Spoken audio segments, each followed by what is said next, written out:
Hello everyone, Neha here. So now we have to start exercise 5.1, question number 1. So let's start now. Okay. Find the complement of each of the following angles. आपको complement निकालना है. मैंने आपको complementary angles बताया था. Complementary angles क्या होता है?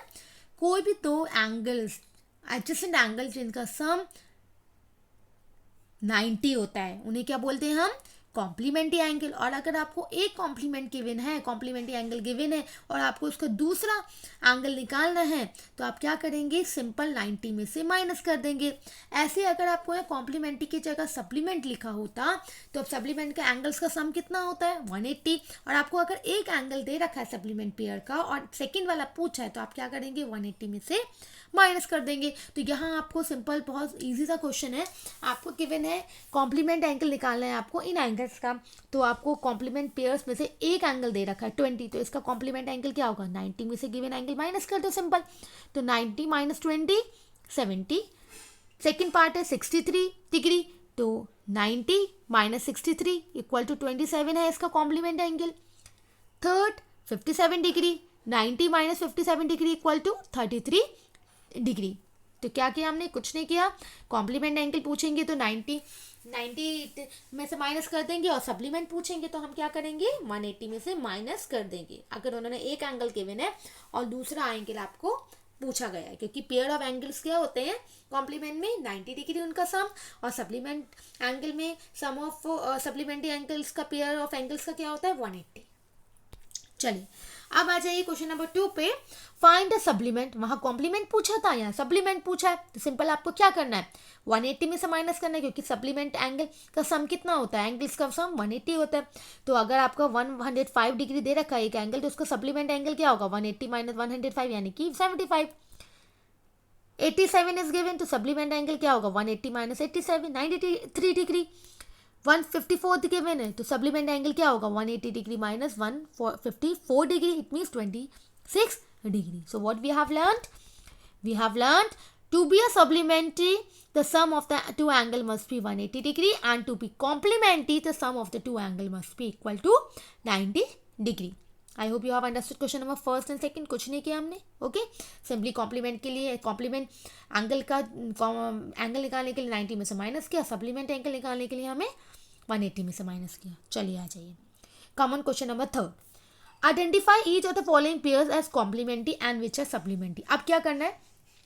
हमें ये बात पता लगानी है कि इनमें से एंगल्स जो गिवन है, पेयर ऑफ एंगल्स, उनमें कौन से कॉम्प्लीमेंट्री एंगल्स हैं और कौन से सप्लीमेंट्री एंगल्स हैं. तो आपको सिंपली पता है, हम अभी हमने किया है कि आप उन्हें क्या करेंगे? प्लस करके देखेंगे. अगर प्लस करने के बाद एंगल्स को आपका 180 आ रहा है तो वो सप्लीमेंट्री एंगल्स है, और अगर प्लस करके आपका 90 डिग्री आ रहा है तो वो क्या है? आपका complementary angles. Got it? Understood? चलिए चेक करते हैं हम. देखिए 65 प्लस 115 प्लस करके क्या आएगा? 180. तो इट मीन्स सप्लीमेंट्री एंगल है, क्योंकि sum of angles in a supplementary में क्या होते हैं? 180 होता है सम, और कॉम्प्लीमेंट्री में सम 90 होता है. Now 63 degree plus 27 degree, it will be 90 degree. आप प्लस करके देखिए, it means it is a complementary pairs of angles. 112 plus 68, sum will be 180 degree, it means that is a supplementary angles. 130 plus 50, 180, it means they are the pairs of supplementary angles. 45 plus 45, that is a 90 degree, it means they are the pairs of complementary angle. 80 degree plus 10 degree, 90 degree, it means they are the complementary angles. Understood? चलिए come on question number 4. Find the angle which is equal to its complement. आप equation बनाना देखिएगा बहुत ध्यान से. Find the angle, हमें एक angle निकालना है. चलिए ठीक है. ओके, विच इज का मतलब इक्वल टू इट्स कॉम्प्लीमेंट, उसकी कॉम्प्लीमेंट. कभी भी कॉम्प्लीमेंट का वर्ड, कॉम्प्लीमेंट वर्ड आए तो याद रखना, अगर आपको कोई एक एंगल गिवन है, सपोज करो मैंने एक एंगल वो ले लिया एक्स और उसका हमें कॉम्प्लीमेंट निकालना होता, तो आपने जैसे आपको मैं दोबारा बता, जैसे सपोज करिए आपको 60 डिग्री एंगल दे रखा है एक, जो जैसे हमने क्वेश्चन नंबर फर्स्ट में किया था, उसका हमें कॉम्प्लीमेंट एंगल निकालना है. तो आप क्या कर देते? 90 में से 60 निकाल देते, तो यानी कि 30, यानी कि एक एंगल जो कॉम्प्लीमेंट्री एंगल्स के पेयर्स हैं, एक 60 है एक 30 है. इसका मतलब यही तो हुआ.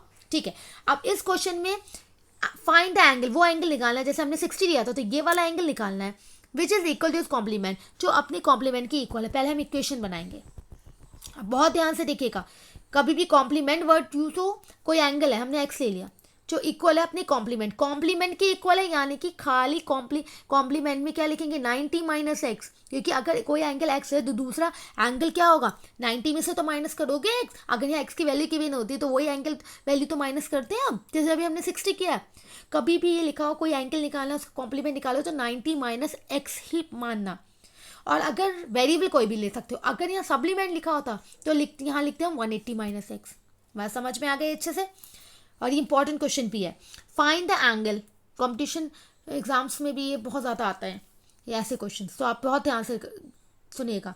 फाइंड द एंगल, हमने एंगल ले लिया X which is equal to is complement यानी कि 90 माइनस एक्स। अब इसे सॉल्व करना आपको आता है, एक्स को एक्स की तरफ ले जाइए, यहाँ माइनस है प्लस हो गया, यह आपको हो गया एक्स प्लस एक्स 2x, यहाँ कुछ नहीं है 1 मानिए, नंबर मानते हैं 90। अब आप इसे कैंसिल कर दीजिए तो ये क्या आएगा 2 1 2, 2 4 8, 2 5, यानी कि क्या आ गया आपका एंगल क्या आया है 45 डिग्री, यानी कि एंगल क्या निकल के आया आपका 45 डिग्री। एंगल तो निकालना है, अगर क्वेश्चन में ये बात पूछते कि कॉम्प्लीमेंट्री एंगल भी निकालिए और एंगल भी निकालिए तो एंगल तो आपका आ गया 45, और कॉम्प्लीमेंट भी पूछते तो सिंपल इस 90 में से 45 माइनस कर देते तो अगेन 45, तो आपका एंगल और कॉम्प्लीमेंट्री एंगल दोनों आपके क्या आ गए 45 डिग्री। लेकिन यहाँ इन्होंने सिर्फ एंगल पूछा है, ठीक है, तो यही तो पूछा था कि जो एंगल है वो कॉम्प्लीमेंट्री एंगल की इक्वल है, तो देखिए एंगल भी 45 डिग्री और कॉम्प्लीमेंट्री एंगल भी 45 डिग्री है, हो गई वेरीफाइड इक्वेशन। चलिए आई hope you have understood. Next पे आइए क्वेश्चन नंबर 5 पे। क्वेश्चन नंबर 5 सेम क्वेश्चन का अपोजिट है। फाइंड द एंगल, हमें एंगल निकालना है, यानी कि एंगल को एक्स ले लिया विच इज इक्वल, जो इक्वल है सप्लीमेंट इक्वल एंगल का, तो सप्लीमेंट मैंने अभी क्या बोला था, अगर यहाँ कॉम्प्लीमेंट लिखा होगा तो 90 माइनस एक्स लिखेंगे, सप्लीमेंट लिखा है तो आप इसे क्या लिखेंगे 180 माइनस का एक्स, ठीक है। ये मैं बता रही हूँ इक्वेशन कैसे डायरेक्टली आई, आप यहाँ इस स्टेप से भी स्टार्ट कर सकते हैं। X plus X equal to 180, फिर क्या हो गया 2x इक्वल टू 180, आप कैंसिल करेंगे 2 1 2 9, यानी कि x की वैल्यू 90 आई। अब जो कह रहे हैं x की वैल्यू 90 आई है वो अपने सप्लीमेंट की इक्वल है, अगर यहाँ x की जगह 90 लगाओगे इस वाली इक्वेशन में तो 90 इक्वल टू 180 माइनस 90, तो देखिए दोनों left hand side right hand side equal हो गई, it means this equation is proved, that is a verified, it's correct. May be आपको, मुझे अब उम्मीद है आपको आ गई होगी, समझ में आ गया होगा आपको, यस। अगर नहीं आया तो प्लीज़ आप दोबारा से ध्यान से वीडियो को सुनिएगा। चलिए हम आते हैं हम नेक्स्ट क्वेश्चन पे। हमने अभी क्या सीखा, पहले एक बार रिवाइज करते हैं। हमने क्या सीखा, हमने सीखा था कॉम्प्लीमेंट एंगल, ठीक है, जिनका सम 90 होता है। हमने सीखा था सप्लीमेंट एंगल जिनका सम 180 होता है, हमने ये चीज़ें सीखी थी। चलिए हमने क्वेश्चन नंबर 5 तक फिनिश कर दिए यहाँ पे। अब जाइए क्वेश्चन नंबर 6 पे। इफ द गिवन फिगर, अगर ये जो आपको फिगर गिवन है, ठीक है, ये गिवन आपको क्वेश्चन में गिवन है, angle 1 and angle 2 are supplementary angle, already given है एक चीज, एंगल 1 और एंगल 2 सप्लीमेंट है। सप्लीमेंट का मतलब इनका सम 180 है, वो आपको दिख भी रहा है, लीनियर पेयर भी बन रहा है, मैंने आपको बताया था लीनियर पेयर वाले एंगल सप्लीमेंट्री एंगल्स भी कहते हैं, ठीक है। ओके तो 180 बन रहा है, ठीक है, ये बात समझ आ गई। अब क्या बोल रहे हैं, इफ एंगल 1 इज डिक्रीज, कह रहे हैं अगर हम एंगल 1 को कम कर दें, चलिए एंगल 1 को कम करते हैं, what changes would you take in angle 2, अगर एंगल 1 की वैल्यू कम करें तो एंगल 2 की वैल्यू को क्या करना पड़ेगा, ठीक है। एंगल 1 का मतलब है, सपोज करो अभी एंगल 1 आपका, एंगल 1 को अगर हम ले लेते हैं 140, चलिए करिए, ठीक है, सपोज करिए, और एंगल 2 आपका 180 होना चाहिए प्लस, तो ये 40 होगा, तभी तो हम इसका 140 और 40 80 180 बनेगा, ठीक है, तभी तो सप्लीमेंट्री कर लाएंगे।